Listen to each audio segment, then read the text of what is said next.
오늘의 쏙쏙 경제입니다. 올해 창립 50주년을 맞는 롯데그룹이 사상 최대 규모의 인사와 조직 개편을 단행했습니다. 계열사 10곳의 대표이사를 50대의 젊은 리더로 선임하는 등 세대 교체를 통해 변화와 혁신을 주도해 나가겠다는 뜻으로 풀이됩니다. 잠시 후 경제주민에서 자세히 살펴봅니다. 한국은행이 기준금리를 연 1.25%로 동결했습니다.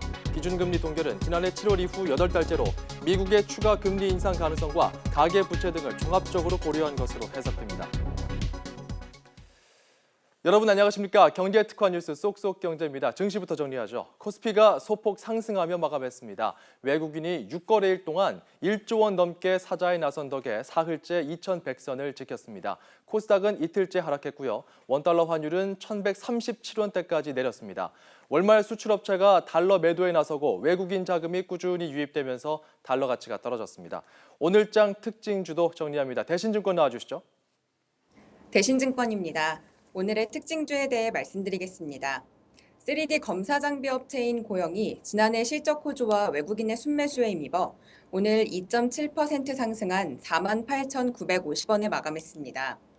고영은 전자회로기판의 납 도포 상태와 부품 장착 상태를 검사하는 장비를 제조하는 업체로 세계 시장 점유율 1위를 기록하고 있습니다.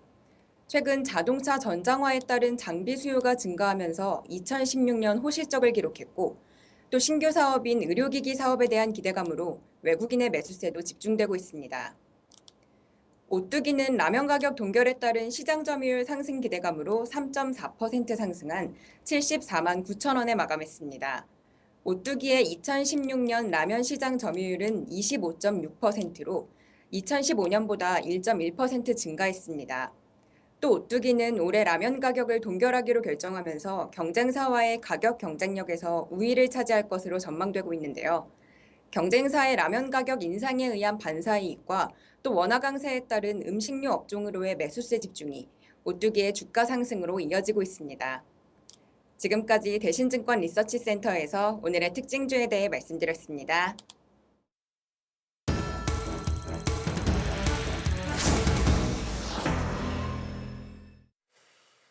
매주 목요일에는 한 주간 재계와 주요 CEO 동향 점검합니다. 박주근 CEO 스코어 대표와 함께합니다. 자, 오늘은 롯데그룹을 좀 먼저 살펴보겠습니다. 그룹 인사 발표도 있었고요. 신동빈 롯데 회장의 형, 신동주 전 롯데홀딩스 부회장이 롯데쇼핑 지분을 대거 팔았어요. 자, 먼저 인사 개편 내용부터 짚어주시죠. 네, 창립 50주년을 맞는 롯데그룹의 이번 인사에서 핵심 키워드는 친정체제 구축과 세대 교체를 통한 뉴롯데라고 볼 수 있습니다. 예. 실제 이번 인사는 2011년 그룹 회장에 올랐지만 지금까지는 신격호 총괄 회장의 의견이 많이 반영됐죠. 2015년 경영권 분쟁으로 아버지 신격호 총괄 회장이 그룹 업무에서 손을 뗀 이후 신 회장이 완전한 이세 경영체제를 구축하는 과정에서 나온 첫 인사라고 볼 수 있습니다. 당초 지난해 말 인사를 할 예정이었지만 검찰 조사와 최순실 게이트 특검 수사로 두 차례 연기된 끝에 지난 21일 단행된 겁니다. 조직 개편 방향은 세 가지입니다. 컨트롤 타워 조직 축소, 비유 체제 전환, 준법 경영 및 사회 공헌 강화가 키워드입니다. 특징은 삼성이 미래전략실 폐지를 발표했듯이 컨트롤 타워 정책본부에서 경영혁신실로 변경 축소하고 준법 경영 및 사회 공헌 요인을 신설하여 그동안 제기되었던 정직유착의 고리를 끊고 투명 경영과 사회적 책임의 방점을 찍은 것 같습니다. 인사에서는 직속인 경영혁신실은 황갑규 사장이, 사회공헌위원장에는 소진세 사장이 각각 맡으면서 신동빈 회장을 보좌하게 됐고요.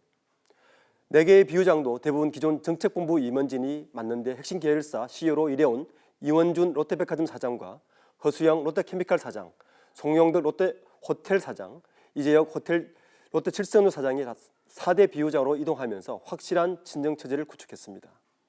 그리고 롯데칠성음료, 롯데홈쇼핑, 롯데로지스틱스에는 모두 50대의 젊은 대표들이 전진 배치된 것이 특징입니다. 네, 말씀 중에 비유란 말이 좀 생소한데요. 롯데칠성이나 제과 이렇게 비슷한 사업군을 묶은 단위가 비유고 그 비유장은 단위의 수장인 거죠, 수장. 네, 그렇습니다. 자, 신동빈 회장이 이렇게 뉴 롯데를 추진하는 시점에 신동주 전 부회장이 롯데쇼핑의 보유 주식 중 6.88%를 팔았습니다. 꽤 많은 비중인데 자, 이게 어제 공시가 났어요. 형이 지분을 매각한 이유가 뭘까요? 네, 먼저 롯데그룹의 현재 지배 구조부터 보겠습니다. 순환 출자 구조에서 호텔 롯데를 제외하고 핵심 역할을 하는 계열사가 롯데쇼핑입니다. 실제 신동주 전 부회장은 롯데쇼핑에 대해서 호텔 롯데의 보유 지분 8.83%보다 많은 14.83%를 보유하고 있었습니다.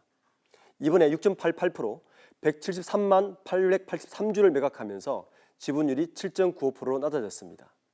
신 전 부회장은 매각 대금은 일본 광윤사의 차입금 상환과 아버지 신교코 총괄회장의 세금 대납을 위한 차입금 상환, 그리고 한국에서 신규 사업 투자 등에 사용하는 것을 검토하고 있다고 밝혔는데요. 이 가운데 두 가지, 즉 세금 대납과 신규 사업 투자에 관심이 쏠리고 있습니다. 우선 세금 대납은 지난달 롯데쇼핑 주식 250만 주를 담보로 지난해 검찰 수사 과정에서 탄류가 확인된 롯데 창업주 아버지 신교코 총괄회장의 2,100억 원의 증여세를 대신 냈을 거라 추정됩니다. 이번 매각에서도 담보된 주식을 제외한 나머지를 매각한 듯합니다. 더욱 관심받는 부분은 신규 사업 투자인데요. 현재 신동주 전 부회장은 한국에서 직접 운영하는 회사는 SDJ 코퍼레이션뿐인데 이는 경영권 분쟁과 관련된 사무를 담당하기 위해 지난 2015년 말 설립한 회사일 뿐입니다. 즉 매각으로 마련한 3천여억 원으로 롯데그룹의 지배구조 개편에서 핵심적인 계열사인 롯데제과나 롯데알루미늄 등의 지분을 확보해서 경영권 확보의 의지를 확보하는 것이 아니냐는 추측이 되는 부분입니다. 즉 롯데그룹이 구조 개편과 인사 개편을 통해 뉴롯데를 시작한 듯 보이지만 경영권 분쟁은 완전히 종식된 것이 아닐 수 있다는 분석입니다. 또 후위를 도모하기 위해서 이런 행보를 보였다, 이런 분석이군요. 네. 자, 다음 이야기로 넘어가겠습니다. 3월 주주총회 전에 2월 말까지 대부분의 기업들은 배당을 발표하고 있죠. 자, 이번에 CEO 스코어에서 개인 배당액 순위, 많이 배당을 받는 사람들 순위를 조사했다면서요? 네, 배당은 매년 주식시장 종료 직전 그레일 보유율 기준으로 받게 됩니다. 예. 최소 주주총회 3주 전에 이사회에서 배당률을 의결해서 주주총회 안건으로 상정을 하면 주주총회에서 의결이 되면 의결 후 한 달 이내에 배당금을 현금 지급하게 됩니다. 저희 CEO 스코어가 이번 22일까지 발표된 30대 그룹 계열사의 배당 현황을 조사했는데요. 배당금을 받는 오늘 일가는 총 263명, 배당금 총액은 9,359억 원에 달했습니다. 이 중 삼성, 현대차, SK, LG 등 4대 그룹 오늘 일가는 전체의 75%가량을 차지했습니다. 배당 규모가 가장 큰 이건희 삼성전자 회장은 유일하게 1,000억 원을 넘었습니다. 오늘 일가 중에선 이건희 회장이 1,953억 원으로 가장 많이 받습니다. 이어서 정몽구 현대차 회장이 887억 원이고 최태원 SK 회장이 610억 원, 정의선 현대차 부회장이 550억 원, 이재용 삼성전자 부회장이 477억 원 순이었습니다. 홍나일 이용관장은 309억 원, 구원무 LG 회장은 255억 원, 조윤준 효성그룹 회장은 251억 원, 조현상 효성 사장이 214억 원, 최기현 행복나눔재단 이사장이 194억 원으로 톱10에 이름을 올렸습니다. 특징은 전년의 배당 금액 대비해서 10% 가까이 배당 금액이 상승했습니다. 실제 지난 최경환 전 부총리가 발표한 기업소득 환류세제 발표에서 적극적 배당을 요구한 이후 배당률이 상승한 것으로 알 수 있습니다. 다만 당시 경제 활성화를 위해 배당을 늘려 경제에 활력을 주자는 본인의 취지와는 달리 대부분의 배당금은 대주주들에게 더 많이 가는 현상만 발생하고 있는 것 같습니다. 법의 취지를 다시 한번 생각해 볼 문제인 것 같습니다.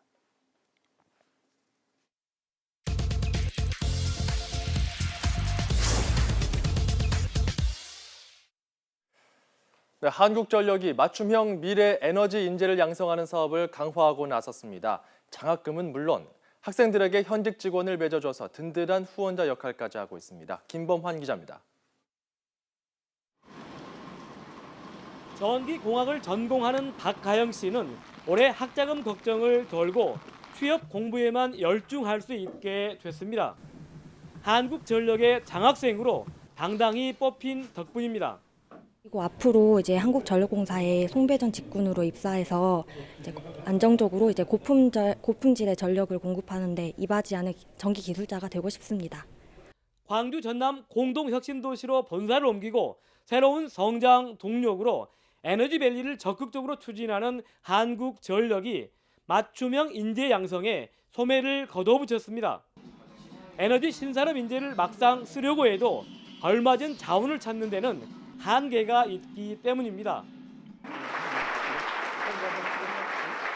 올해 한국전력의 장학금을 받은 학생은 지난해보다 배가 늘어난 74개 대학의 106명에 장학금은 9억여 원입니다.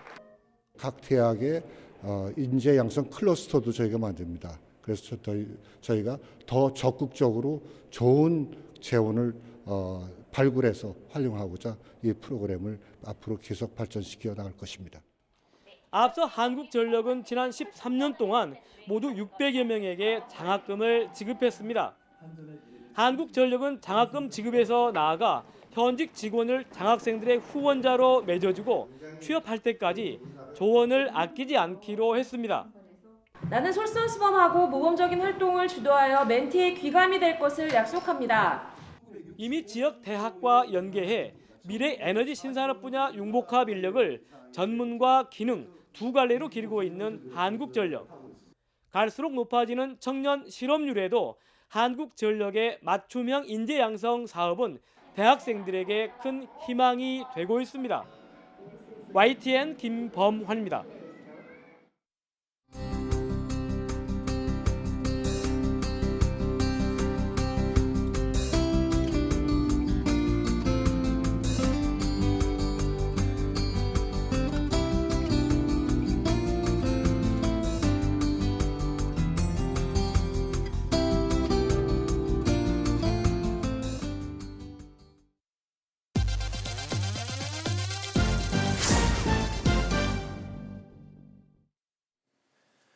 벽지처럼 얇아서 벽에 붙일 수 있는 초고화질 프리미엄 TV가 출시됐습니다.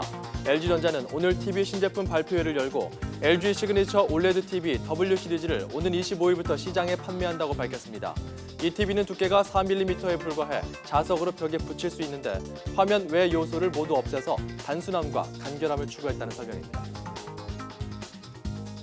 현대 기아 자동차가 미국 시장조사업체 JD파워의 내국 품질 조사에서 역대 최고 성적을 달성했습니다. 이번 조사에서 현대차는 133점을 받아 3위에 올랐는데 이는 2011년 3위에 오른 뒤 6년 만에 최고 순입니다. 기아차도 148점으로 6위를 기록해서 조사를 받기 시작한 지난 2000년 이래 가장 좋은 성적을 거뒀습니다. 테슬라가 국내 출시를 앞둔 모델 S의 가격을 공개하고 사전 예약한 고객들로부터 주문을 받기 시작했습니다. 현재 주문 가능한 차량은 환경부 인증을 마친 모델 S90D로 옵션에 따라 가격이 1억 2,100만 원에서 1억 6,100만 원입니다. 아시아나 항공은 비상 상황에서 조종사의 대처 능력을 키우기 위해 신형 A350-900 항공기의 시뮬레이터를 도입했다고 밝혔습니다. 이 시뮬레이터는 실제 조종석과 같은 형태의 장비로 특이한 공항의 이착륙이나 악조건 상태에서 운항 등 비행 훈련을 할 수 있도록 만들어졌습니다. 대한항공이 고효율 친환경 여객기로 평가받는 보잉의 차세대 항공기 B787-9를 국내 최초로 인수했습니다. 대한항공은 현지 시각으로 어제 미국의 보잉 찰스턴 센터에서 조양호 한진그룹 회장과 조원태 대한항공 사장 등이 참석한 가운데 B787-9 차세대 항공기 인수식을 열었다고 밝혔습니다. 아모레퍼시픽이 독일 IF 디자인 어워드 2017의 패키징 디자인 부문과 커뮤니케이션 디자인 부문 등 5개의 본상을 받았습니다. 아모레퍼시픽은 대표 브랜드인 아모레퍼시픽과 설화수, 프리메라가 수상의 영예를 안았습니다. 각 브랜드 고유의 철학과 특색을 디자인으로 담아낸 점을 높이 인정받았다고 밝혔습니다. 잠시 후 6시에는 뉴스통이 방송됩니다. 쏙쏙 경제는 다음 이 시간에 돌아오겠습니다. 여러분 고맙습니다.